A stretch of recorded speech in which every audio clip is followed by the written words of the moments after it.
Today it rained so hard outside the gutters turned to moats. Then Grammy showed up at my door and asked me to float boats. Hello. Yeah. Sailing boats with Grammy is my favorite thing to do. We find spare parts around the house and build with tape and glue. We took our brand new boat outside. The cold rain made us shiver. We chose the perfect launching spot and sailed it down the river. We followed it to Maple Drive and watched it turn the corner. Then right around Petunia Street, it dipped under the water. But there, our boat popped up again. Its sails still strong and taut. Our battleship, our pirate ship, our high seafaring yacht.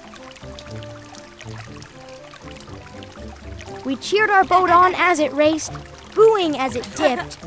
And then, look out! Oh no, come back! The sewer ate our ship. Oh dear. Our boat weaved through the giant maze of pipes deep underground, down into depths of ocean never ever to be found.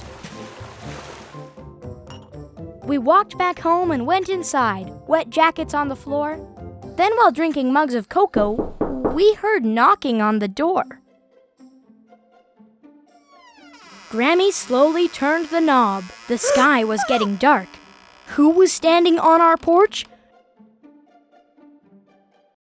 No way! It was a shark! The big guy held our little boat so tiny in his hand. He said, "My name is Soupy, and I found this in the sand."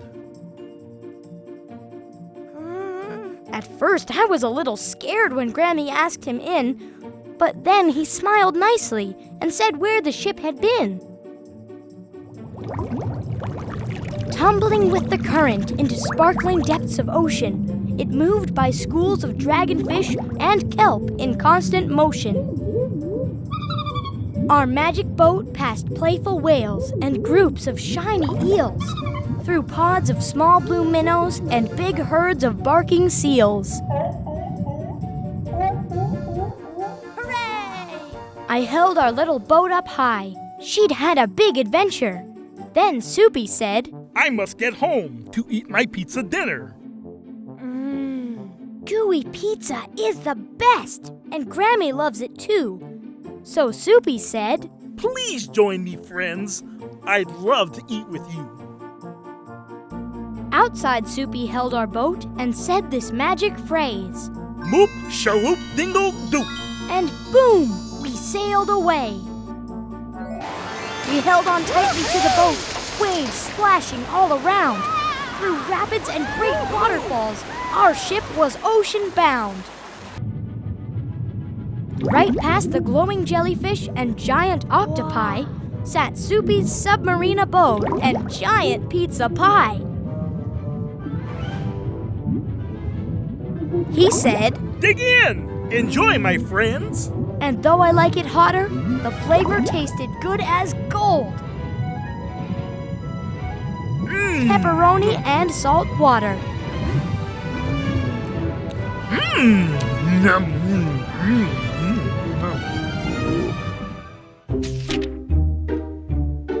Maggie is brave. She is not afraid to slide down the tallest slide on the playground. She is not afraid to ride a bike without training wheels. She is not even afraid to try Brussels sprouts for the first time. But at night, what Maggie is afraid of are monsters. Her dad says, "Maggie, there's no such thing as monsters." Her brother very unhelpfully says, It's okay. I was afraid of monsters when I was little too, especially the kind with one eye. Her mom says, I checked in your closet and under your bed, Maggie, and it's all clear. Mostly, Maggie is brave. But still, Maggie is afraid of monsters. She is not afraid to stand up to a bully. Back off! When the bully is mean to her friend. She is not afraid to get a shot at the doctor's office. It only stings for a minute. She is not even afraid when her great-grandma pinches her cheeks too hard. But at night, Maggie is still afraid of those monsters.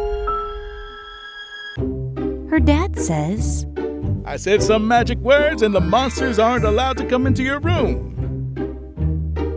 Her brother, making things worse, says, Don't worry, they will only nibble on your toes, but not eat your whole foot. Her mom says, try not to dwell on them, Maggie, and think of your very favorite things instead. Maggie concentrates on ice cream and superheroes.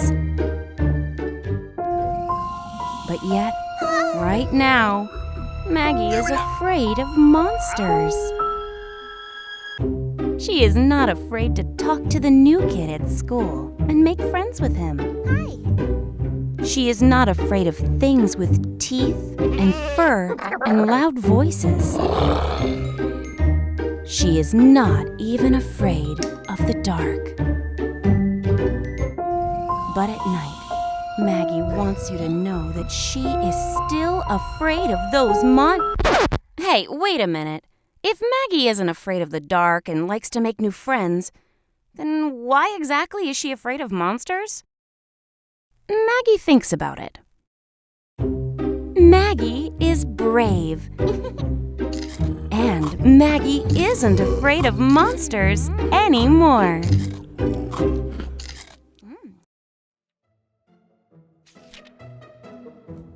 Jacob awakened and jumped out of bed. He stretched and he smiled, and here's what he said. Shibbly bibbly dippatooey bing. Jacob had become the gibberish machine. He went to the table and in between chews said, Blab blab, worry too, whippity woo. His mama was startled but Daddy guffawed when Jacob said, Dippity clink clank clabla. He got dressed for school and buttoned his shirt, saying, Dinglety Josephine, hickety smirts. He picked up his lunchbox and ran past some birds. His mama's yell caught him. Remember your words! He learned lots of subjects at school that day, but when he was called on, he only could say, Shazumini snickety diddly dum blay. which made poor Miss Heidelberg faint dead away.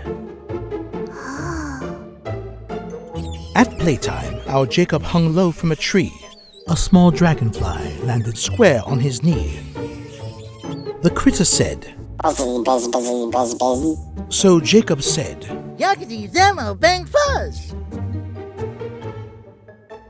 His friend Little Sue said, Hey, Jacob, you're crazy. and bonked his right arm with a floppy white daisy. He smiled at Sue as he sniffled the flower, then said, Gaga gooey spitooty zower. For homework, his job was to write dog and cow, to practice his words and to say them out loud. He carefully worked on his penmanship skills, then shouted the words, Cover fluffle. and Bills. for dinner, his mama made tacos and squash. She looked in Jake's eyes and said, No more hogwash! Young Jacob was hungry from talking all day. He took a big bite and said, Hey. In bed he read books with his teddy named Sweetie. Bath done and teeth brushed, all cozy and sleepy. His mama and daddy both turned out the light. He smiled up at them and said, Hi. Good night.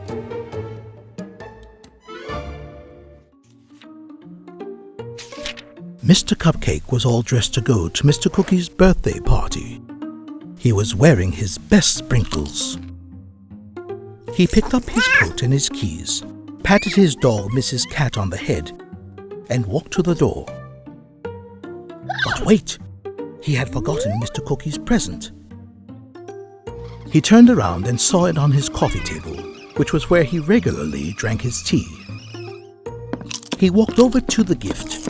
Crunch, crunch, crunch. What is that noise? Thought Mr. Cupcake.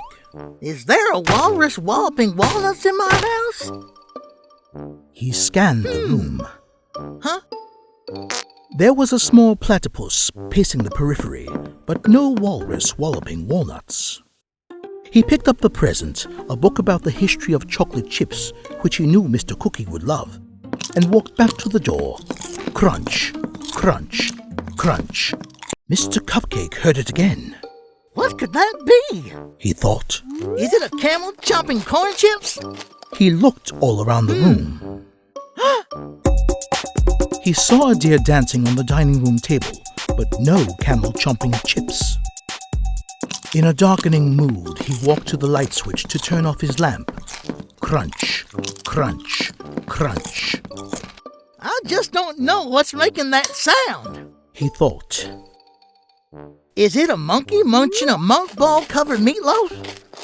He glanced into the kitchen. On the stove was indeed a monkey, but he was quietly mashing a mango, not munching a malt-balled meatloaf. Mr. Cupcake was getting a little freaked out.